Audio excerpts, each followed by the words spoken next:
Welcome back to the Boxing Bookie. This is going to be short and sweet today. The Boxing Bookie is sick as a dog. He's not feeling real good, so we're going to keep this short and sweet. I don't even know, is the Buatsi Aziz fight still going on? Should I have waited till later? I don't know if I'm going to make it till later. Boxing Bookie is super tired. He's sick as a dog. I was going to go to the Texas TCU game today and not do a show at all. But lucky for y'all, the basketball game, Texas TCU basketball game, I was going to go to that, but I woke up feeling like death. It's been going around my house. My babysitter was also sick, so we couldn't go anyway. But the Boxing Bookie is not well today. So we're going to make this a little short and sweet. Let me know when you guys are in. Let me know when you're in. Look, it's mixed results. I feel bad, right? Because officially, my bet for Conor Benn was just Conor Benn on the money line. Because at that particular time, DraftKings didn't have him by stoppage. DraftKings didn't have any props. They didn't have an over-under. They just had the money line. So I said, well, if this is all we have, then we take Conor Benn times 2 on the money. And we did that, and he hit. But I was like, if you can find the stoppage, take it. And he didn't get the stoppage. We're going to get into why that may be. Is that Peter Dobson, or is that his new lack of power for some reason? And then on the Khalil Ko fight, I went back and forth on that. I took Khalil Ko times 2 to win. I told you Osuna, he was fighting the guy. Osuna was trash. I just didn't know what Khalil Ko we were going to get. So I just took him on the money line there, but I was leaning towards going the distance. And it obviously didn't. Second round knockout. So officially both my bets hit, but I kind of gave you a little bad advice too. So depending on how you bet that, if you took just the money lines, I did well for you. If you took the props, I didn't do as well. We lost a little bit. So it depends on which advice of mine you took. We'll get it back, though. That's not a big deal. Charlie Kite says, lack of power. Lack of power, not on eggs no more, is he? You guys think that's it? I mean, look, you got to factor that in. Those are the same shots he hit Chris Algieri with, and he damn near killed Chris Algieri. Chris Algieri is more durable. Chris Algieri stood up to a beating from Pacquiao, went the distance, stood up from Provodnikov, beat Provodnikov after being pummeled by Provodnikov, and Benn did that to him. And now Benn couldn't stop Dobson. I gotta ask the question: does this have more to do with Dobson? Is he a freakish chin, or does this have to do with what looks the obvious? Does this look like perhaps he's not the same guy? He's not the same puncher, right? Because Conor Benn's game is all in his power. It's his aggression and his power. If he doesn't have that power, he's ordinary, and he looked a little ordinary today. I'm still a fan of his. I don't know. I'm gonna have it's wait and see now with Conor Benn. Assad R. I missed out on Buatsi via decision. Did Buatsi get that decision? I didn't see it. I was watching this. The Boxing Bookie is sick as a dog. I forgot to subscribe to Peacock because I was going to go to the Texas TCU basketball game. Then I got sick, so I didn't go. Charlie Kite, Eubank beats him. It's hard to argue that right now, right? Like, if you took Mike Tyson's power away, a lot of people beat him. You took Tank Davis's power away, a lot of people beat him. You take Conor Benn's power away, a lot of people beat him. Yeah. Okay, yeah, Buatsi got the decision. Good. I hit that one. So, I mean, I got all the winners right this week. It's just, 2 of them I kind of missed, but not really. He was knocking out everyone until he's been caught. That's facts. That you can't argue with that. That's true. How did Buatsi look? Because I'm a big Buatsi guy. I'm a Buatsi believer. Did Buatsi dominate? Like, I thought stylistically that might be fun, but Aziz doesn't jab enough. Like, Aziz is a fun fighter. He's a pretty decent athlete, but he doesn't jab. Like, how do you expect to get past the jab of Buatsi if you don't jab? If you can't jab your way in, you're just going to be blocking his jab with his face. And he's got that Ghanaian jab. Bah, bah. Like, I really like Buatsi. He's Ghanaian, right? I think he's Ghanaian.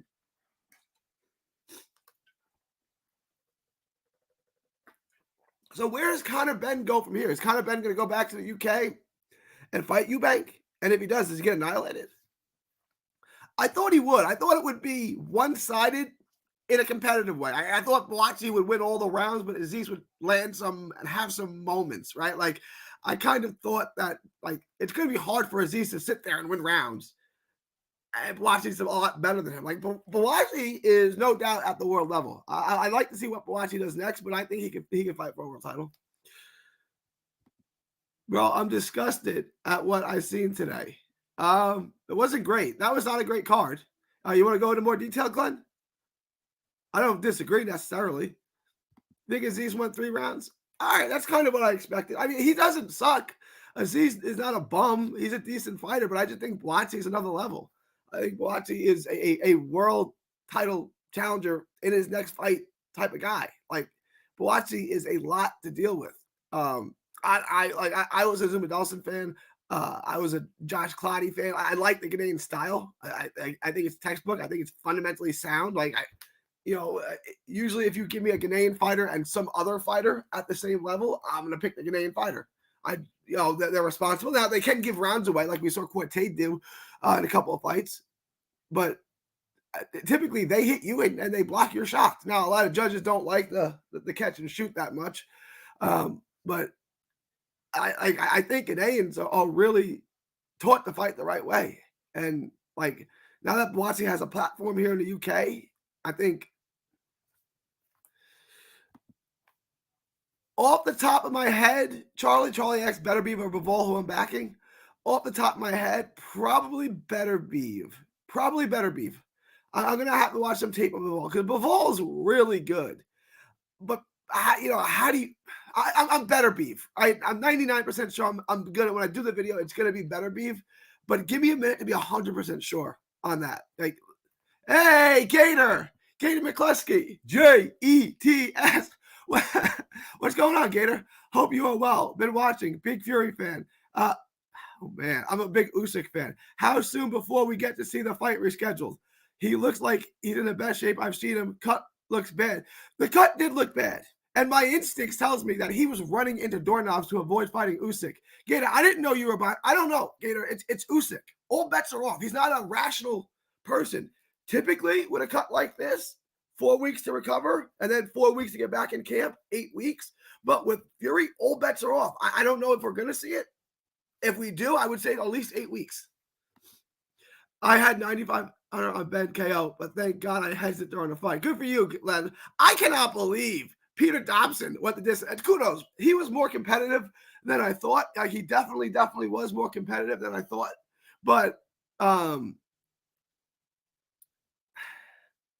I still can't believe he went the distance. Like, there's something wrong. Like, either his chin is pure granite or there's something wrong with Dobson's power. I mean, with Benn's power. Like, there's something not right there. Yeah, same. Better be a good boxer as well. He is. Like, and he's more athletic and mobile than you think. He's not just a slow, plodding pressure fighter. There's more to him than that. There's more gears to him than that. Like, he's really good. This effing bum needs to never mention Crawford Enos first his name again. I'm with you. And, not off of that performance. You need to shut up. You need to go back in the gym. You need to do better. You need to do better, and you need to come back out, and you need to do better. Like, look, in boxing, you really only are as good as your last performance. So if he goes out there and puts on a spectacular performance, then he's back, right? But off of that performance, no, Glenn's absolutely right. Glendale is absolutely right. Like, he better not put anyone's name. I don't want to hear Verge, Boots, Crawford. I don't want to hear any of it. And honestly, like, he probably should go up to 54, right? Like, he probably should go to 54.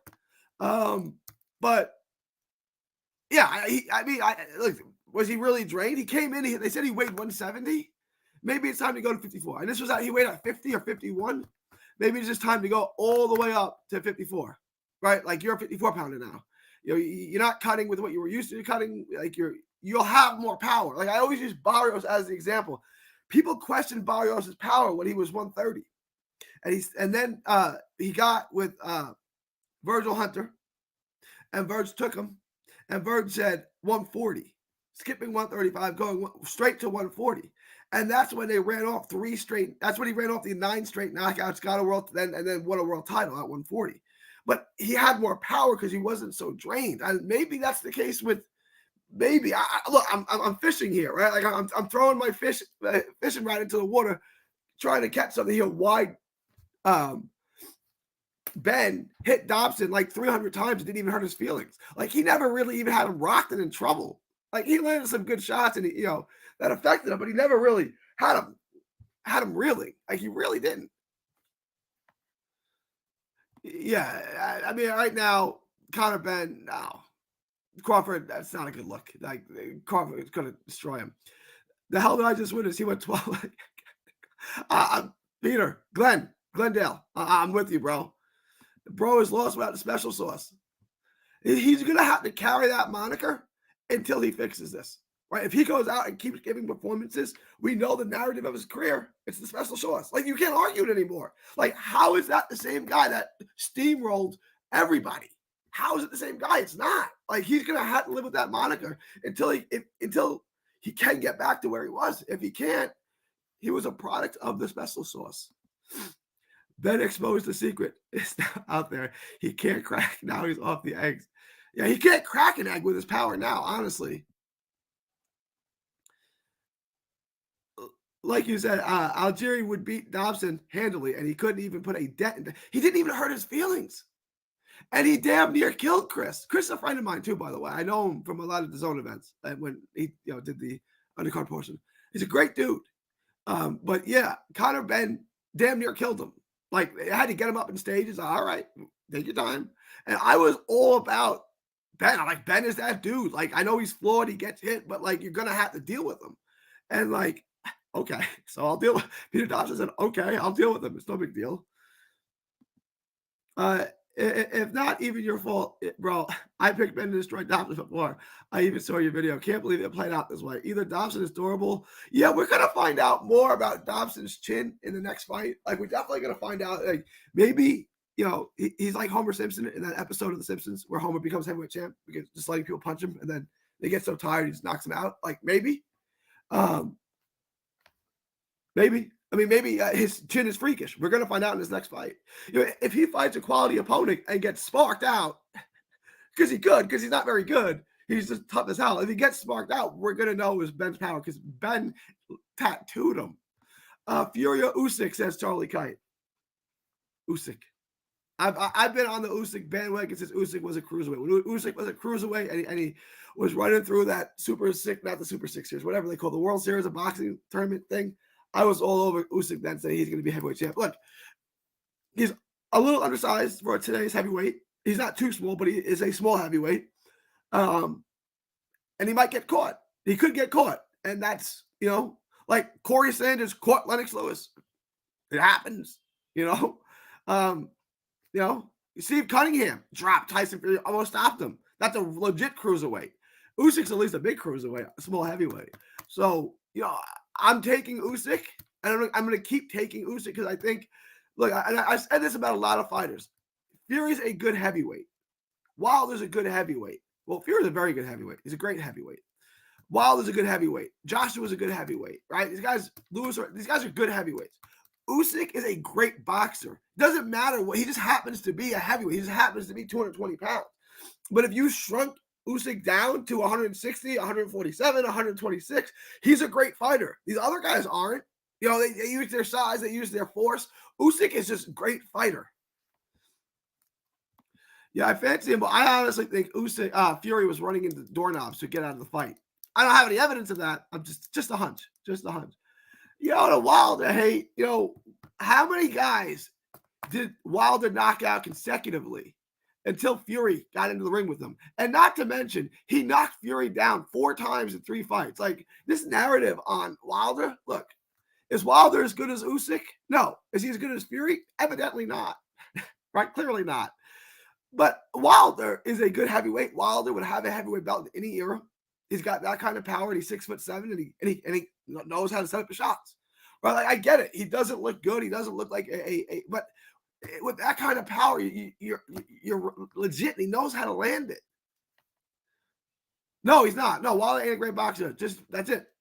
But in the heavyweight division, when you got slow ass heavyweights, sometimes that's all you need. Where like I always said, Andy Ruiz would beat him too because Andy Ruiz is too quick for him. Now he could get knocked out. It takes one. It takes one, right? But I would if Ruiz fought Wilder at any point in that quiz, I was taking Ruiz because of the speed difference, right? And Usyk, I'm taking Usyk to beat Wilder because of the speed. Fury got dropped 4 times in 3 fights. He was just man enough to take it and get back up. That's all I can say. Yeah, he did. Yeah, I think we've seen the best of Wilder. I mean, he may fight again, but the sensation, the one punch knockout artist destroying everyone. I think we've seen the best of him. I think those days are over. Wilder is arguably the hardest puncher ever. Any upsets tonight in the other fights? Not off the top of my head. You could pretty much go chalk on that. Gator says, what are the next great heavyweights to watch? Well, who do you know? Right? Like I was on the Daniel Dubois pipeline. Jared Big Baby Anderson, top ranked fighter from Ohio. I think he's really good. I'm a big Jared Anderson fan. I would say that's the next great heavyweight to watch. You know, there are some other ones, but if you're asking me for one, Big Baby Anderson. Does anyone disagree with that? Does anyone think there's Jalolov? Yeah. Okay. Yo, shout out to Assad. Yo, you're right. Shout out to Assad. Absolutely. Russian guy. I think he's Russian. He might be Uzbekistanian, but he won the gold medal in 2021 in Japan. He's a Lou DiBella fighter. This one to watch. No, I actually got to scout him a little bit on his way up. Shout out to you, Assad. See, my eyes and ears when I need them. Thank you for that. Yeah, Jalolov and Big Baby Anderson would be the two that I would say definitely keep an eye on as the future of the heavyweight division. Jared Anderson is like 6'5", 260 and athletic, right? Like he's weird. Jalolov is a beast with skills, right? Like Jalolov is fundamentally sound. He's a good fighter who's just massive and can destroy you. So thank you. Did you see they announced a domestic British heavyweight fight between Fabio Wardley and Fraser Clark? No, I didn't see that.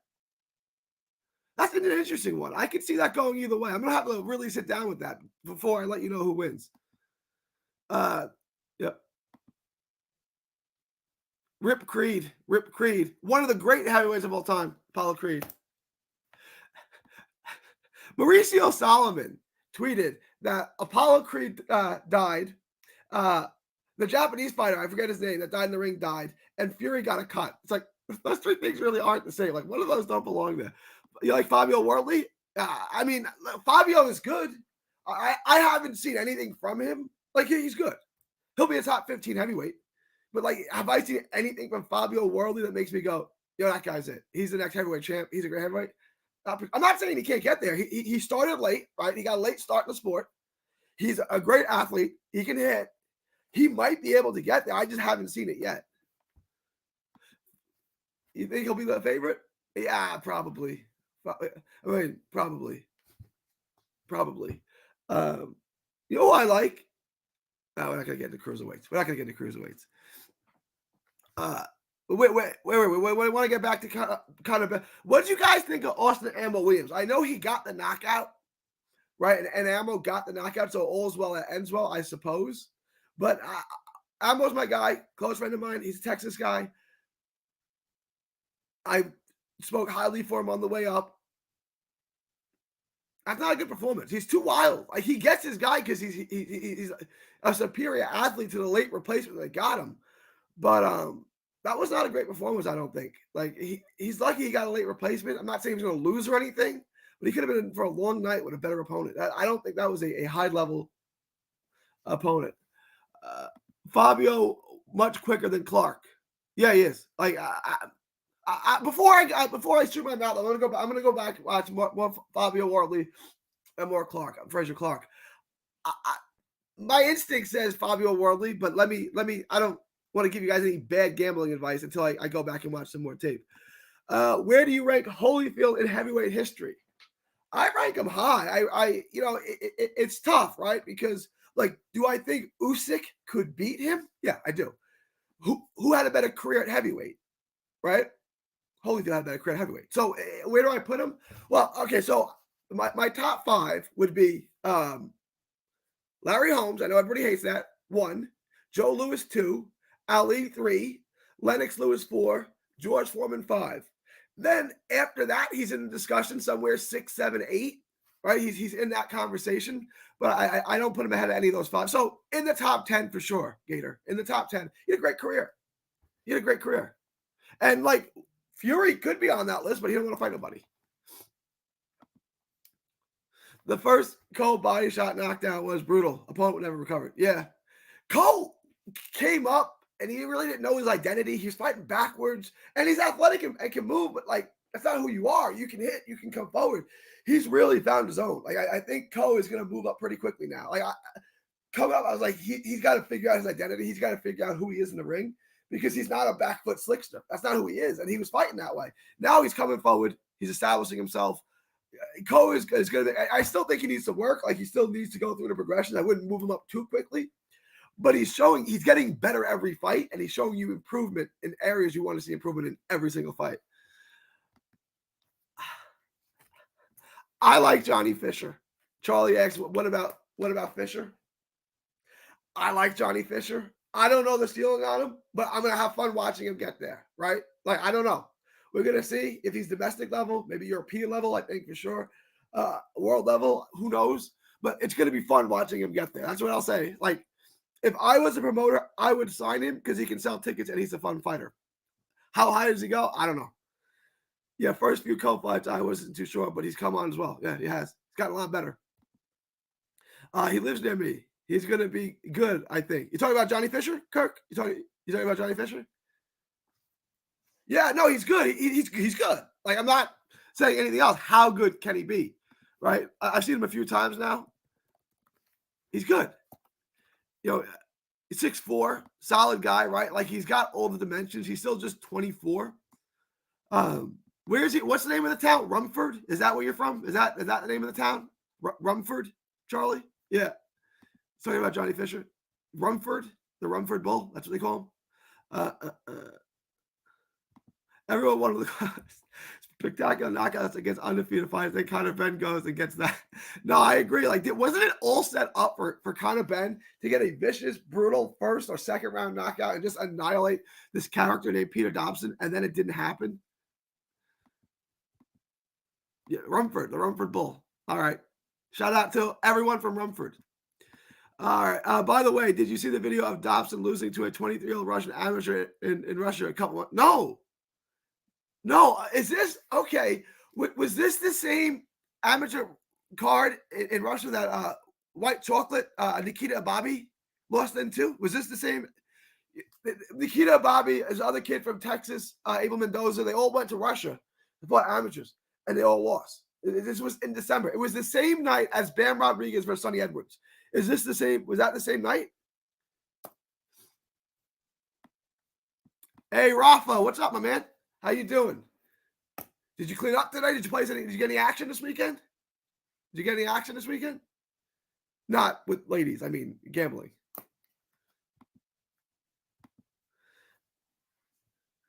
Yeah, it had to be that same night that White Chocolate lost. Look up Nikita Ababi. There was a video of it too. I think he got iced. And my boy Abel Mendoza, who's from El Paso.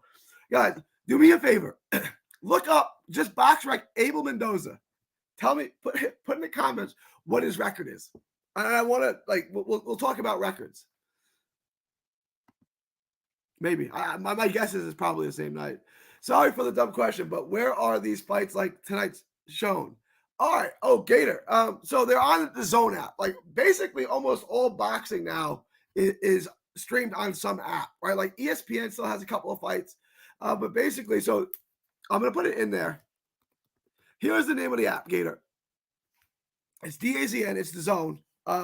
It's exclusive to Eddie Hearn, which is Matchroom, and Oscar De La Hoya, but there's other cards on it too. And then Top Rank, Bob Arum, so Vasil Lomachenko, Tiffany Lopez, those names, they fight on ESPN. Now, ESPN still has some cards, but most of it's streamed on the ESPN Plus app. Okay. Then there's every other Wednesday, I think it is, the Pro Box series, which is on the Pro Box app. That's free. And now PBC, which is Errol Spence, Jamal Charlo, all those guys, they're on Amazon, but they only fight once every 3 months apparently. So those are your apps: Amazon, the Zone, Pro Box, and I guess the Peacock too. I guess the Peacock has the Sky Sports fights. So I mean, it's a little annoying, but if you can get those 4 or 5 apps, you can watch every fight. You can watch more boxing than you could ever dreamed of, Gator. I cleaned up. There you go. There you go.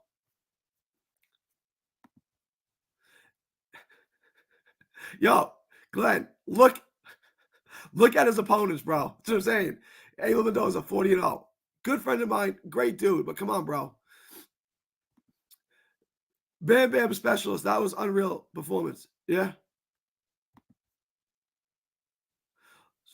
That's my bad, Rafa. I wouldn't have taken the over-under, but I definitely would have took it by stoppage. You know, I would have thought the over-under was pretty safe no matter what it was. What was it, 6.5? I'd take the under too, man. I can't, like, I don't even know how to explain what the hell that was. Really. I don't know.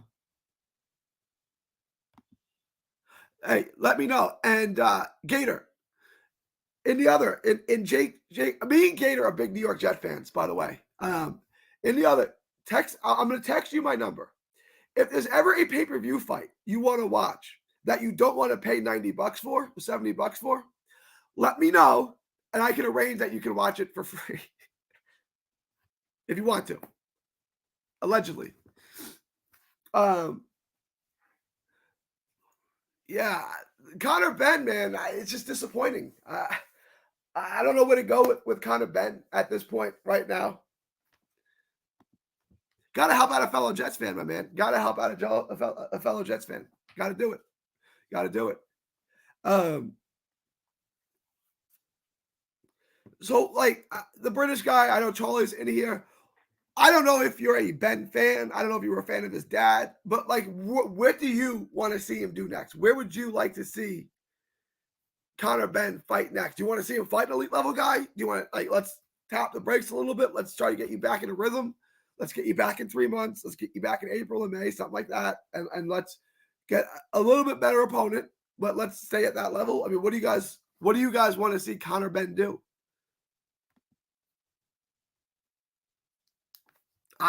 Charlie, I would have taken that too. If you would have put the over under at 4.5, I would have taken it. 3.5, I probably would have taken it. Like, I don't know. I don't know. Do you want to see him lose, Charlie? Like, you want to see him fight Eubank? I mean, I'm not saying he's definitely going to lose. He could lose now. Like, he might lose.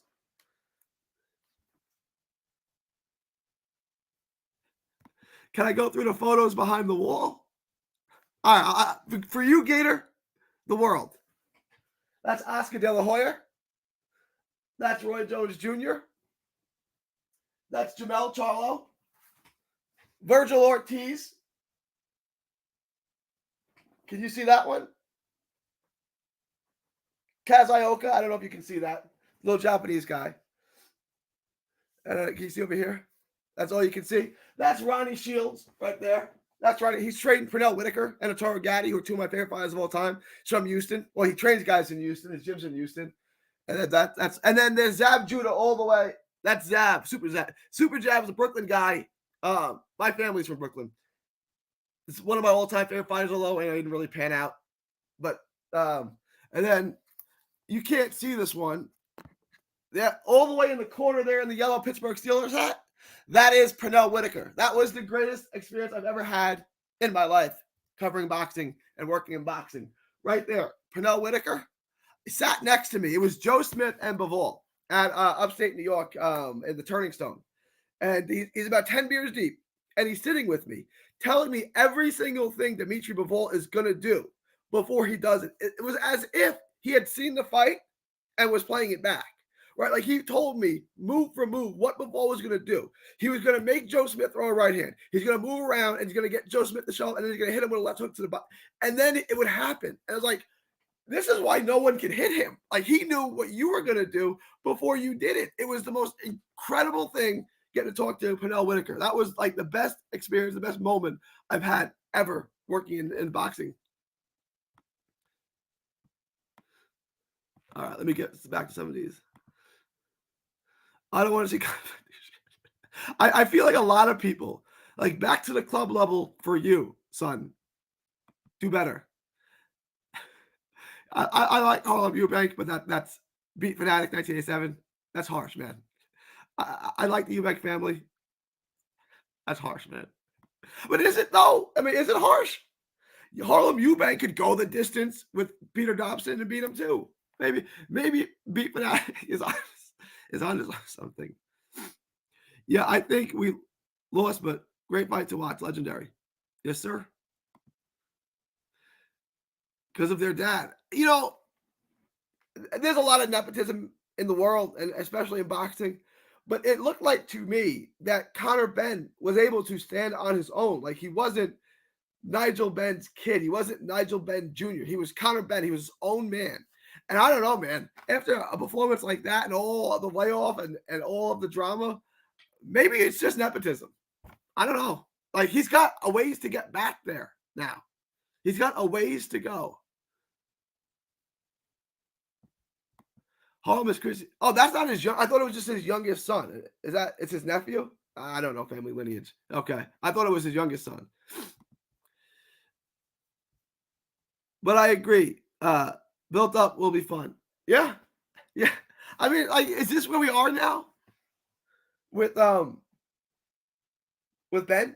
Is this what we want to see him do? Because like 6 months ago, I wanted to see him fight Virgil Ortiz. That was the fight I wanted to see next. I don't want to see that now. Well, it'd be a good win for Verge. But would it be a good win or would it just be a win for Verge? Because I don't know how. Look, I don't think Benn sucks. I'm not trying to say that. I'm saying is he's got to get back in the lab. He's got to figure this out. And if he's not a puncher anymore, he might be in trouble. That's all I'm saying. All right, guys, we're going to wrap this up. I'm sick as a dog. We've gone for over a half hour. I appreciate y'all. If you have any last-second comments, concerns, anything like that, please let me know. Please let me know. Follow me all forms of social media, 3D Boxing blog. Join my Patreon, just $5 a month. You get the lock of the week. You get a free T-shirt. You get all the good stuff. You get everything in there. You can ask me to handicap a fight. You can ask me to scout a fighter. I'll do all that for you for $5 a month. And you make way more than that on your first bet. You're going to make way more than that. So it really doesn't cost money. It makes money. That's the Boxing Bookie, 3D Boxing, the Boxing Bookie on Patreon. I will put the link in the description. But it is February 3rd, 2024, from Texas to the world. Thank you. Oh, we got some new comments. Let me get to these. I appreciate that. Lost 1,200 on Conor by KO. Sorry, bro. I would have made the same bet. I don't even know what to say. It's hilarious that Dobson. He was a lot more competitive and had a lot more moments than I thought. Like, yeah, he did. Harlem is talented in his own right, but all this talk of Chris Eubank Jr. versus Benn, maybe we should all pump the brakes on that.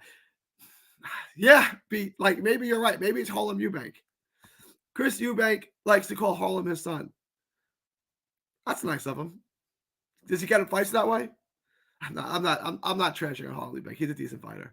See you later, mate. All right, guys. From Texas to the world, thank you and God bless.